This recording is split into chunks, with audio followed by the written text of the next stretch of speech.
వృధాగా సముద్రంలో కలిసిపోయేటువంటి నీటిని, ఉప్పు నీటిలో కలిసిపోయేటువంటి నీటిని మాత్రమే తీసుకెళ్తున్నామని తప్ప ఇందులో రాజకీయాలకు తావు లేకుండా ఉండాలని చెప్పి మీ ద్వారా మరొక్కసారి ఈ సందర్భంగా తెలియజేసుకుంటూ ఉన్నా. రాయలసీమకు సంబంధించినటువంటి కరువు ఏ రకంగా ఉంటుంది అని అంటే దానికి ఒక ఉదాహరణ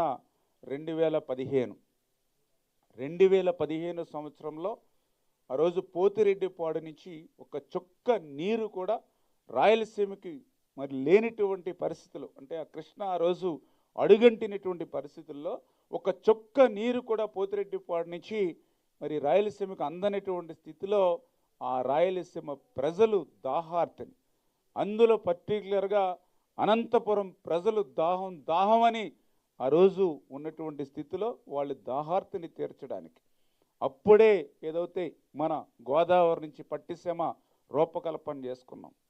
ఆ గోదావరి జలాలు పట్టిసీమ ద్వారా ఆ సంవత్సరం పాక్షికంగా కొద్దిగా ఒక 7-8 టీఎంసీల నీరుని మనం ప్రకాశం బ్యారేజీ తీసుకున్నాం.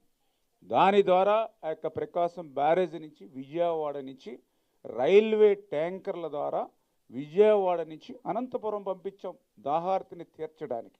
అంటే ఎటువంటి దుర్భరమైనటువంటి ఎటువంటి దుర్భిక్షమైనటువంటి పరిస్థితులు రాయలసీమకు ఉన్నాయో ఆ 2015లో జరిగినటువంటి సంఘటనే మనందరికీ కూడా ఉదాహరణ అని చెప్పి తెలియజేసుకుంటూ, అటువంటి కరువు ప్రాంతం, ఫ్లోరైడ్ బాధితులు ఉన్నటువంటి ప్రాంతమైనటువంటి రాయలసీమకి ఈ ప్రాజెక్టు ద్వారా త్రాగునీరు సాగునీరు అందుతుందనే విషయాన్ని దయవుంచి మరి ప్రజలందరూ కూడా గమనించాలని చెప్పేసి కూడా మీ ద్వారా కూడా తెలియజేసుకుంటూ, మరి ఇటువంటి ప్రాజెక్ట్ ఏదైతే ఉందో మరి ఈ యొక్క తెలంగాణ రాష్ట్రంలో ఉన్నటువంటి కొంతమంది రాజకీయ నాయకులు మరి ఆరోపిస్తున్నటువంటి పరిస్థితి ఏదైతే ఈ యొక్క పోలవరం బనకచర్లకు సంబంధించి మరి ఈ యొక్క గోదావరి కృష్ణ బోర్డులు కానీ, అదేవిధంగా మరి ఏదైతే ఈ యొక్క అపెక్స్ కౌన్సిల్ అనుమతి కూడా లేదు, నియంత్రించవలసినటువంటి కేంద్ర ప్రభుత్వం నిబంధనలను ఉల్లంఘిస్తుందని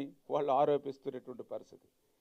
మరి ఈరోజు ఉభయ తెలుగు రాష్ట్ర ప్రజలు కూడా ఆలోచించాలి. ఎందుకంటే తెలుగు జాతి అంతా ఒక్కటే. ఏదైతే ఈ యొక్క నిబంధనలు అనేవి మరి ఆంధ్ర ప్రాజెక్టులకు తప్ప తెలంగాణ ప్రాజెక్టులకు వర్తించవా? ఎందుకంటే ఇప్పుడు ఆ రాష్ట్రంలో అయినా ఈ రాష్ట్రంలో అయినా ఉన్నది అందరం కూడా ఒక్కళ్ళమే, అన్నదమ్ములమే అందరం కూడా.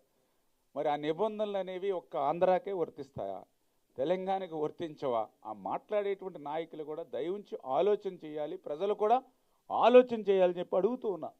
ఎందుకంటే మీ అందరికీ తెలుసు మరి ఏదైతే గోదావరి కృష్ణ బోర్డుల అనుమతి లేకుండానే కేసీఆర్ గారి ప్రభుత్వం ఆ రోజు ప్రాజెక్టులను చేపట్టలేదా తెలంగాణలో? అదేవిధంగా ఏపీ పునర్విభజన చట్టానికి విరుద్ధంగా వారి ప్రాజెక్టులకి ఇప్పటికీ కూడా అపెక్స్ కౌన్సిల్ యొక్క అనుమతి లేకపోవడం నిజం కాదా? దయవుంచి వేళ అందరూ కూడా అర్థం చేసుకోవాల్సినటువంటి పరిస్థితి. అనుమతులు లేనిటువంటి చాలా ప్రాజెక్టులకి టెండర్లు పిలిచి పనులు చేపట్టలేదా? ఉదాహరణకి మీ అందరికీ తెలుసు కాళేశ్వరం, సీతారామ సాగర్, అదేవిధంగా పాలమూరు రంగారెడ్డి, సమ్మక్క బ్యారేజీ మొదలైనటువంటి ప్రాజెక్టులకి ఏ విధమైనటువంటి అనుమతులు లేకుండా పనులు చేపట్టినటువంటి విషయాన్ని కూడా మరి ఈ సందర్భం ఒక్కసారి గుర్తు చేసుకోవాలని చెప్పి కూడా గుర్తు చేస్తూ ఉన్నా. ఇంకా క్లియర్గా చెప్పాలంటే ఏదైతే పూర్తయినటువంటి మరి సమ్మక్క బ్యారేజీకి కానీ, పురోగతిలో ఉన్నటువంటి పాలమూరు రంగారెడ్డి ప్రాజెక్టుకి కానీ ఈ రోజుకి కూడా టీఎస్సీ మరి అనుమతి లేనటువంటి విషయం వాస్తవా కాదా? మరి ఈ రకంగా అంటే కేసీఆర్ గారు చేపట్టినటువంటి ప్రాజెక్టులకి మరి పాటించినటువంటి నిబంధనలు ఇప్పుడు ఇంకా పోలవరం బనకచర్లన్నీ ఇంకా ప్రాథమిక దశలో ఉంది. ఇది అంచేత మీరు ఆల్రెడీ అనుమతులు లేకపోయినా కూడా టెండర్లు పిలిచి పనులు ప్రారంభించినటువంటి మీరు ఈరోజు ఇంకా ప్రాథమిక దశలోనే ఉన్నటువంటి పోలవరం బనకచర్ల ప్రాజెక్టు గురించి మరి నిబంధనల గురించి మాట్లాడడం, అడ్డుకోవడం సమంజసమేనా అని చెప్పి మీ ద్వారా కూడా మరొక్కసారి మరి తెలియజేసుకుంటూ, మరి ఈ రకంగా ఏదైతే ఈ యొక్క పోలవరం బనకచర్ల ప్రాజెక్టు గురించి మాట్లాడుతూ ఇంకొక విషయాన్ని కూడా వాళ్ళు రెక్టిఫై చేస్తూ ఉన్నారు. ఏదైతే చంద్రబాబు నాయుడు గారు మరి ఈ యొక్క పోలవరం ప్రాజెక్టులకి వ్యతిరేకంగా అని చెప్పి అదొక దుష్ప్రచారం వాళ్ళు మాట్లాడుతున్నటువంటి పరిస్థితి. ఈవేళ చాలా క్లియర్గా చరిత్ర ఉంది, హిస్టరీ ఉంది దేనికైనా సరే. చంద్రబాబు నాయుడు గారు ఎప్పుడూ కూడా మరి తెలంగాణ ప్రాజెక్టులకు ఈ రోజనే కాదు ఆ రోజు కూడా సానుకూలంగా ఉన్నటువంటి విషయాన్ని కూడా ఒక్కసారి మీ ద్వారా గుర్తు చేస్తూ ఉన్నా. ఇందులో ముఖ్యంగా గమనించవలసిన విషయం ఏంటంటే తెలంగాణ అనేది మనకి ఎగువన ఉన్నటువంటి రాష్ట్రం. అంచేత ఎగువన ఉన్నటువంటి రాష్ట్రం తగినటువంటి సాంకేతికమైనటువంటి ముదింపు లేకుండా ఎగువన ప్రాజెక్టులు కనుక చేపట్టినట్లయితే ఖచ్చితంగా నష్టపోయేది దిగువన ఉన్నటువంటి రాష్ట్రం, దిగువన ఉన్నటువంటి రాష్ట్ర రైతాంగం. అందరికి కూడా తెలుసు ఏదైతే లోయర్ రిపేరియన్ రైట్స్ అంటే దిగువ పరివాహక ప్రాంతాలకి ప్రత్యేకమైన హక్కులు ఉంటాయి. ఏదైతే ఆ యొక్క లోయర్ రిపేరియన్ రైట్స్ ఏవైతే ఉన్నాయో దాని ప్రకారం మాత్రమే ఏదైతే దిగువ పరివాహక ప్రాంతాల ప్రత్యేక హక్కులు అనేది నదీ జలాల చట్టంలోనే ఒక ముఖ్యమైన అంశం ఏదైతే ఉందో ఈ అంశాన్ని మాత్రమే చంద్రబాబు నాయుడు గారు తెలియజెప్పారు తప్ప తెలంగాణ ప్రాజెక్టును ఆపాలనేటువంటి దురుద్దేశాలు అప్పుడు లేవు, ఇప్పుడు లేవు అనే విషయాన్ని కూడా మీ ద్వారా కూడా స్పష్టంగా ప్రజలందరికీ కూడా తెలియజేసుకుంటూ మరి దానికి ఉదాహరణలు కూడా చాలా ఉన్నాయి. ఉదాహరణకి సీతమ్మ బ్యారేజ్ ఉంది. మరి సీతమ్మ బ్యారేజ్ అనేది మొన్న 2025 అంటే ఈ 2025లోనే దానికి టీఏసీ వచ్చింది. కానీ అది 2021లోనే పనులను పిలిచి టెండర్లు పిలిచి దగ్గర 60% పనులు పూర్తి చేశారు. మరి మనం ఏమీ అడ్డుకోలేదు దాన్ని ఏమి. అదేవిధంగా ఏదైతే సీతారాం సాగర్ లిఫ్ట్ ఉంది, మరి సీతారాం సాగర్ లిఫ్ట్కి కూడా మొన్ననే 2025లోనే టీఏసీ అనుమతులు వచ్చాయి. కానీ ఈ సీతారాం సాగర్ 2017లోనే ఆ రోజు టెండర్లు పిలిచి పనులు ప్రారంభించారు. టీఏసీ అనుమతి తీసుకునేటప్పటికే దగ్గర 70%, 70% పనులు చేశారు. మనం చంద్రబాబు నాయుడు గారు కానీ మనం కానీ అడ్డుకున్నటువంటి పరిస్థితి ఏమీ లేదే.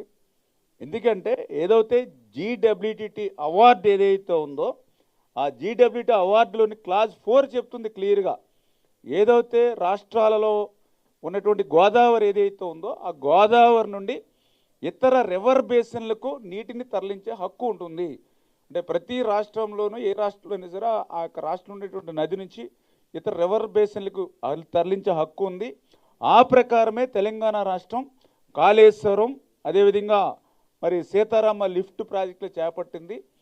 కొన్ని అనుమతులు కూడా ఈ క్లాజ్ ప్రకారమే కేంద్ర జల సంఘం వారు ఇవ్వడం జరిగింది. అదే రకంగా ఆంధ్రప్రదేశ్ కూడా ఈ రకమైనటువంటి హక్కుతోటే పోలవరం బనకచెర్ల ప్రాజెక్టుని చేపడుతుందనే విషయాన్ని విజ్ఞులైనటువంటి వారందరూ కూడా గమనించాలనే విషయాన్ని కూడా ఈ సందర్భంగా మరి తెలియజేసుకుంటూ మరి అదేవిధంగా మరి ఏదైతే చంద్రబాబు నాయుడు గారు మరి తెలంగాణ ప్రాజెక్టులకి వ్యతిరేకం, మరి వాస్తవంగా చూస్తే ఈరోజనే కాదు ఆ రోజుల్లో కూడా అంటే అన్న ఎన్టీ రామారావు గారి దగ్గర నుంచి చంద్రబాబు నాయుడు గారి వరకు ఉమ్మడి ఆంధ్రప్రదేశ్ రాష్ట్రంలో ఇరిగేషన్కి అత్యంత ప్రాధాన్యతనిచ్చింది తెలుగుదేశం ప్రభుత్వం. అందులో కూడా ముఖ్యంగా చంద్రబాబు నాయుడు గారు ఆ రోజు మీరందరూ కూడా చూశారు. మరి ఆ రోజు ఉమ్మడి ఆంధ్రప్రదేశ్ రాష్ట్ర మరి ముఖ్యమంత్రిగా ఆయన ఉన్నప్పుడు పర్టికులర్గా ఏదైతే దేవాదుల